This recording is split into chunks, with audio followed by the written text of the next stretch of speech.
بسم اللہ الرحمن الرحیم۔ دوستو، صبح کا اسلام قبول ہو۔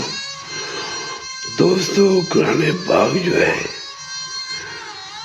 وہ اس میں اللہ تعالیٰ اور محبوب پاک صلی اللہ علیہ وآلہ وسلم کی حمد و ثنا کے بعد اس میں جو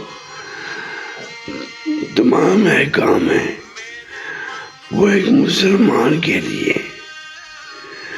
کہ ہم اسے پڑھیں، سمجھیں اور عمل کریں، اس کو ترجمے کے ساتھ اور علماء سے، مفتیان سے سمجھ کے اس پہ عمل کریں تاکہ ہماری زندگی اور آخرت بہتر ہو جائے۔